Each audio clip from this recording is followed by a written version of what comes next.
Adelante, profesor, vamos con los comentarios.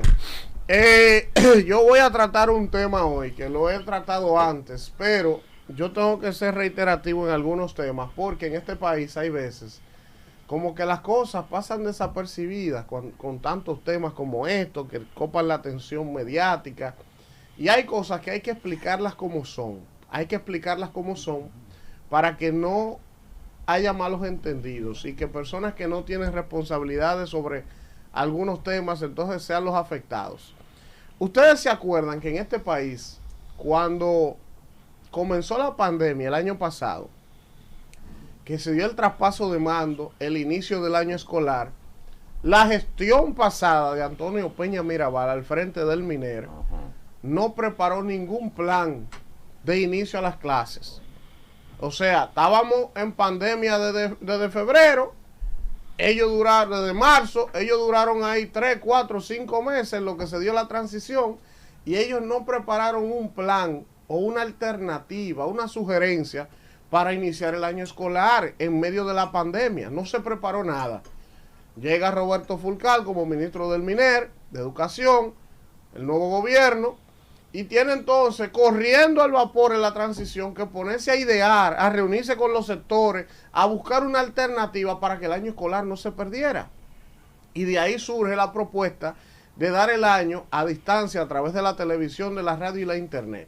Mucha gente a ese plan le auguró que eso iba a fracasar, que en este país no había luz, que en este país no había internet, que en este país eso no iba a durar un mes, que eso iba a ser un desastre. Bueno, se llevó a cabo a tal punto que los contenidos que se han estado transmitiendo de manera virtual han sido reconocidos por el Banco Centroamericano, por los ministros de educación de otros países, por la UNICEF, por la calidad de los contenidos que se han estado transmitiendo a través de la televisión y la radio.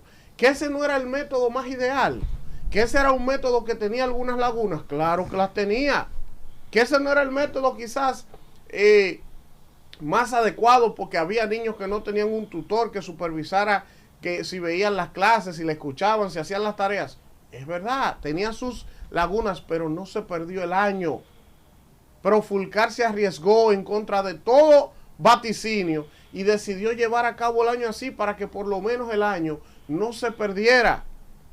Y ese año está a punto de concluir. Pero ¿qué pasa? Que durante todo ese proceso había sectores de los colegios privados, sectores interesados, presionando al ministerio para que abriera las escuelas, para que abriera los colegios en medio de la pandemia. Y Fulcar siempre fue coherente en decir no. Lo primero que está aquí en juego es la salud, tanto de los estudiantes como de los maestros, como de los padres y los abuelos. En plena pandemia. Eso era una presión al gobierno y un debate y presión por aquí de los empresarios. Y Fulcar se mantuvo siempre diciendo lo que decide el Ministerio de Salud Pública, quien es la autoridad para determinar cuándo se puede o no se puede volver a la presencialidad, es lo que nosotros haremos. Bueno, pues ¿qué pasó? Simple, señores, porque este es un país que es palo si boga y palo si no boga. Si Fulcar hubiese dicho, no vamos a hacer nada por la pandemia, lo acaban. ¿Pero y qué ministro es este? ¿Pero qué? Entonces él decidió arriesgarse, buscar un método para que no se perdiera del todo el año, y lo ha llevado a flote hasta culminar prácticamente el mes que viene las clases, a distancia, a través de la televisión y la radio. El contenido ha sido reconocido y felicitado por todo el que lo ha visto. Ah, bueno, pero ¿qué pasa? Que esos sectores que no duermen, que su único interés es el dinero, van y se reúnen con la vicepresidenta de la República, que encabeza el gabinete de salud, ¿verdad? Van y se reúnen con la ADP y comienzan a fustigar, y todo el mundo se preguntaba, pero si lo que quedan son 2 meses de clases, ¿por qué el afán de volver ahora a la presencialidad? ¿Para qué hay que volver a los colegios si al final muchos padres no van a mandar a los niños, si al final hay un rebrote ahora mismo? Ah, no.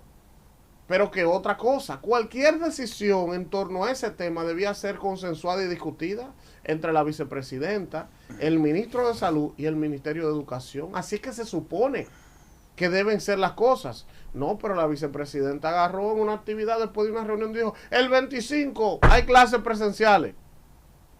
Oye esto.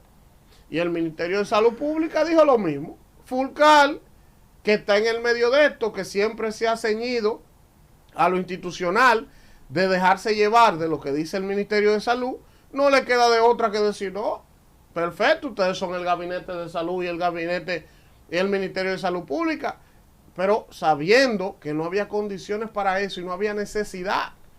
Pero los padres que no quieren mandar a su niño y un grupo empresarial presionando por el interés económico de que abran la clase quedando un mes, porque yo no entiendo para qué. A mí me gustaría escuchar las razones de esos sectores para forzar eso. Pues perfecto, le doblan el brazo en un sentido al doctor Fulcar, dice, está bien, el 25 volvemos, con un protocolo, buscando las medidas. Ah, ¿por qué pasó? Que las cosas de Dios nunca están sueltas. Ah, viene el presidente en esta semana de él y dice, señores, hay un rebrote.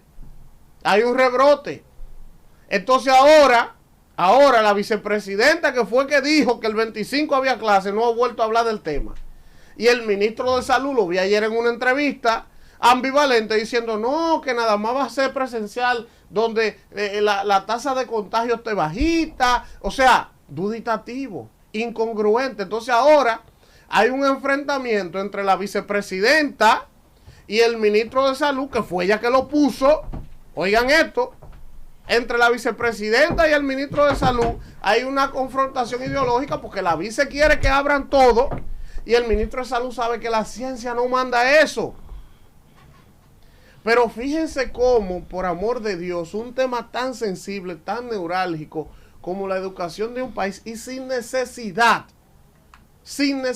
porque quien debe regir en cualquier país del mundo, qué se abre, qué no se abre, con qué protocolo es permitido, cuál es la tasa de contagio, el ministro de Salud, que el científico, que es el que está para llevar la voz cantante. La vicepresidenta no es médico, por amor de Dios. Pero la vicepresidenta no puede saber más de salud que el ministro de Salud. Pero la vicepresidenta no puede saber más de educación que Roberto Fulcar. Entonces, zapatero a su zapato.